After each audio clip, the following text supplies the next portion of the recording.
याद रखिएगा, आज हमें लिख रहा हूँ मेरे अल्फाज, पाकिस्तान और ईरान को लड़वाने की कोशिश की जाएगी, फिर पाकिस्तान सऊदीया को लड़वाने की कोशिश की जाएगी, फिर पाकिस्तान और अफगानिस्तान को लड़वाने की पूरी हद्दुल वसा कोशिश की गई। आपके मीडिया पे बैठ के आप मुस्लिम ममालिक के खिलाफ बकवास कर लें, लोग कहेंगे बल्ले बल्ले बल्ले पाकिस्तान की सालमियत की बात हो रही है। ज़रा सा इंडिया, अमेरिका और इसराइल के खिलाफ बात करें ना तो कहेंगे हेट स्पीच फैला रहे हैं या आप नफरत फैला रहे हैं। ये इस तरीके के यहूदियों की औलादें बैठी हुई हैं जो हमें आकर रोक रही होती हैं। ये जो गोरे चले गए ना, ये अपने गुलाम उन कालों को छोड़ गए हमारे ऊपर। पाकिस्तान के किसी इदारे की पॉलिसी से इख्तलाफ हो सकता है, किसी जर्नैल से इख्तलाफ हो सकता है, किसी वज़ीर से इख्तलाफ हो सकता है, किसी गवर्नर से इख्तलाफ हो सकता है, किसी वज़ीर आज़म से इख्तलाफ हो सकता है, सदर मुमलिकत से इख्तलाफ हो सकता है, वज़ीर आला से इख्तलाफ हो सकता है। उसका गिरबान पकड़ो, लेकिन पाकिस्तान धरती माँ है। पाकिस्तान तो हम सबका है, इसके लिए तो हम सब के बाप दादा ने कुर्बानियाँ दी।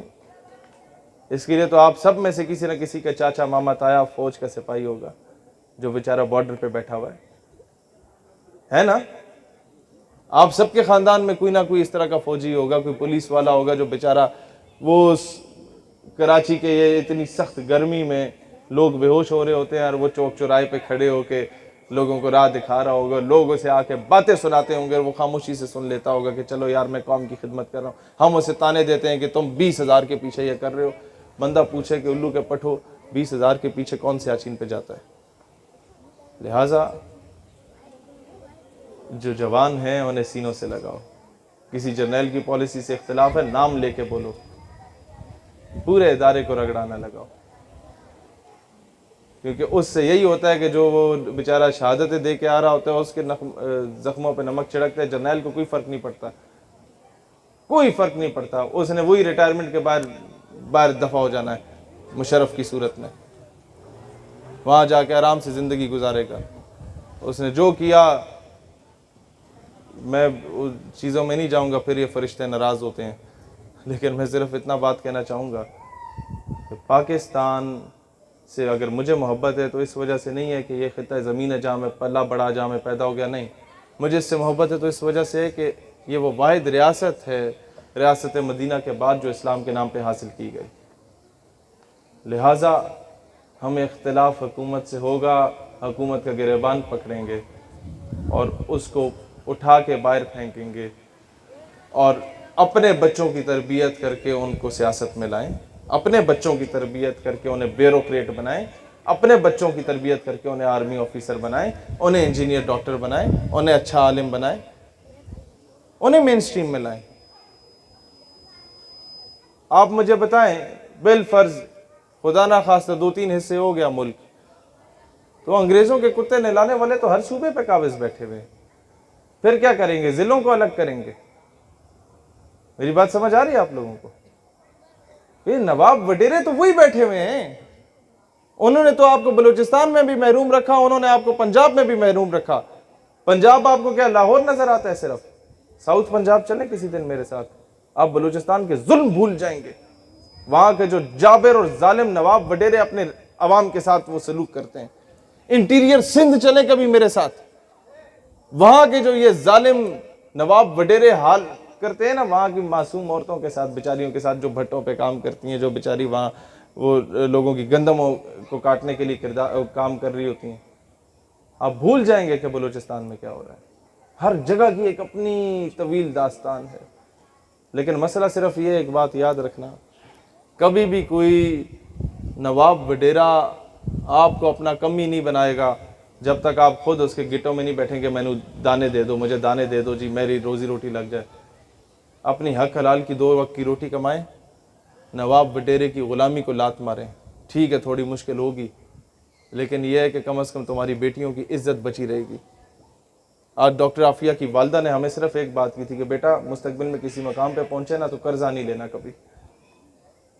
तो मुझे फ़ौरन समझ आ गई कि अगर मैं किसी को कर्जा देता हूँ तो मैं एक्सपेक्ट करता हूँ कि मेरे बूट भी पॉलिश करो, मेरी गाड़ी पे भी कपड़ा मारो, मैं तुम्हें लात मारूँ, तुम्हारी जरूरत नहीं होनी चाहिए बात करने की। इसी तरीके से जब अमेरिका आपको कर्जा देता है तो वो रेमंड डेविस की सूरत में आपके बच्चों का भी कत्ल करता है और बाइज्जत बरी हो जाता है। वो कर्नल जोसेफ की सूरत में आपके बच्चों को अपनी गाड़ी के नीचे कुचल देता है और बाइज्जत बाहर दफा हो जाता है। और वो आफिया सिद्दीकी की सूरत में आपकी बेटी को उठा के भी चला जाता है और आपकी जरूरत नहीं होती बात करने की। कर्जा इतनी बड़ी गंदी चीज़ है। तो मुल्क की सतह पे कर्जा ना लेना, ये हम हुकूमत से इम्प्लीमेंट करवाएंगे, लेकिन ये नवाबों वडेरों की गुलामी से निकलना ये आप लोगों पर है। अपने MNA MP आए उन्हें को हमारी गली में नलका लगाओ, अगर वो आके लगा देता है और कहता मुझे वोट दो, तो उससे सिर्फ ये बोलो भाई नलका लगे ना लगे हमें इससे गर्ज नहीं है, गली पक्की हो ना हो हमें इससे गर्ज नहीं है, हमें स्टाम्प पेपर पे लिख के दे दो कि तुम डॉक्टर आफिया सिद्दीकी को वापस लाओगे या नहीं लाओगे। मुझे बताया ना, कौम की इज्जत जो है, मैं आपसे बहुत सिंपल सी मिसाल देता हूँ। हमें आके उल्लू के पट्टे बताते हैं कि जी हमने आफिया सिद्दीकी बाहर दे दी तो हमने पैसे भी तो बड़े लिए, पाकिस्तान तरक्की भी तो किया, हमने बड़े मेगा प्रोजेक्ट्स किए। बंदा आपसे बोले जी अपनी बेटी मुझे दे दो, मैं उसके साथ जुल्म ज्यादती करूं और तुम्हें मैं 2 करोड़ दे दूं, तुम्हारे पास तो 2000 भी ना हो, और आप 2 करोड़ का बड़ा बंगला ले लें, गाड़ी ले लें, सारा कुछ कर लें, ऐशी करें, क्लब्स बार्स में जाएं, तो क्या दुनिया आपको इज्जतदार शहरी कहेगी? वो कहेंगे बेगैरत है, बेटी की दलाली कर रहा है। तो आज मुझे बताए ना, पाकिस्तान अगर तरक्की कर भी ले अमेरिका से टक्के लेके, तो लोग तो हमें यही कहेंगे कि बेगैरत हो गए हो, बेटी की दलाली कर रहे हो आफिया सिद्दीकी को बेच के।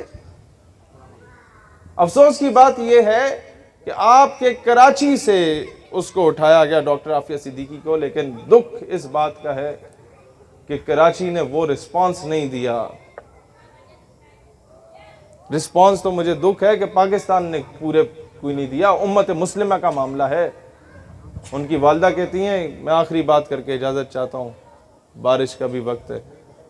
उनकी वालदा कहती हैं कि आफिया सिद्दीकी को रसूलुल्लाह अलैहि सलाम की ज़ियारत नसीब हुई तो वो रो पड़ी, या रसूलुल्लाह कब तक मेरा इम्तिहान लेंगे, कब तक मेरा इम्तिहान होगा? तो उन्होंने कहा बच्चे तुम्हारा इम्तिहान हो गया, तुम तो पास हो।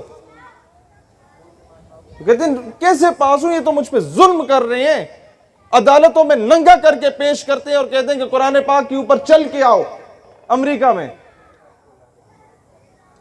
कब तक इम्तिहान होगा?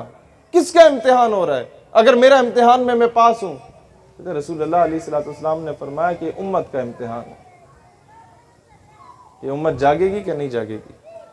अगर ये उम्मत बेटियों पे नहीं जागती ना, तो फिर भूल जाओ कि कल हमारे घर में भी आके अमेरिका दस्तक देगा। ये जरा से पड़ोस में 4-5 किलोमीटर के फासले पे डॉक्टर आफिया सिद्दीकी का घर है, वहां तक दस्तक दे सकता है ना। हम कुछ भी नहीं, यहां भी दस्तक दे सकता है। आओ बेटियां पेश करो, क्या करोगे? बात वहीं पर आके खत्म होगी। हमीयत नाम था जिसका, गई तैमूर के घर से। बात वहीं पर आके खत्म होगी कि बेच के हम कहेंगे मौलाना साहब दुआ कर दें कौम की बेटी वापस आ जाए। वजीर आजम भी दुआ कर रहा होगा, मैं भी दुआ कर रहा हूँ। बंदा कुर्सी है तुम्हारी, ये जनाजा तो नहीं है, कुछ कर नहीं सकते तो उतर क्यों नहीं जाते? अल्लाह वतन को जो मेरे लूट रहे हैं, ये कौम के गद्दार हैं, मर क्यों नहीं जाते? बंदा उनसे पूछे कि भाईजान अगर आप वजीर आजम हैं, ये तो वही बात हुई ना, बेच कर तलवारें खरीद लिए मुसल्ले हमने, बेटियां लुटती रहीं और हम दुआ करते रहे और कहते रहे कि जनाब वो अपने आप को बेहतर कर दो। या जाके हमें यही, ये जो दानियाल भाई बात बता रहे ना, मिर्ज़ा कादियानी का सबसे बड़ा एम एंड ऑब्जेक्टिव आगे ये था कि जिहाद की रूह को ख़त्म कर दो मुसलमानों के अंदर से, इन्हें बुज़दिल और बगैरत बना दो ताकि सल्तनत बरतानिया के खिलाफ ना उठे। 1857 की जंग आज़ादी के बाद मिर्ज़ा कादियानी को लॉन्च किया गया था, और उसी के पैरोकार जो कादियानी है या नहीं है, लेकिन उसके नजरिए पे चलने वाले, क्योंकि उसका नजरिया इम्पोज कर दिया गया हर जगह पे। लोग आ जाके, हम अगर आफिया सिद्दीकी साहिबा की बात करें ना कि उन्हें रिहाई दिलवाओ, लोग कहते हैं तुम्हारी दाढ़ी पूरी नहीं है, तुम जो हो बाशरा नहीं हो, तुम पहले खुद को बेहतर करो, अपना इखलाक बेहतर करो, फिर आफिया सिद्दीकी की बात करो। मैंने कहा भाईजान, आपकी बहन अगर कोई उठा के ले जाए तो पहले क्या 40 दिन तबलीगी दौरे पे जाएंगे, फिर जाके बहन को वापस लाएंगे? समझ रहे हैं इस बात को? लिहाजा हर बंदा, आप अगर आलिम हैं आप अपना रोल प्ले करें, आप अगर स्पोर्ट्समैन हैं आप अपना रोल प्ले करें, आप अगर लिखारी हैं अपना किरदार अदा करें, आप अगर किसी महकमे में आप अपना किरदार अदा करें, आउट ऑफ द वे जाके आपने अपना रोल प्ले करना हो, अपने मुल्क के लिए करें। जहाँ नज़र आ रहा हो कि कोई गद्दारी हो रही है तो खड़े हो जाए, नौकरियां ना बचाएं, कह देंगे जनाब हमारी बेल्ट ये हाजिर है, मुल्क की इज्जत को नहीं बेचेंगे, कह दें जी ये हमारे रैंक्स हाजिर हैं, बस मजीद कौम की बेटियां नहीं बेची।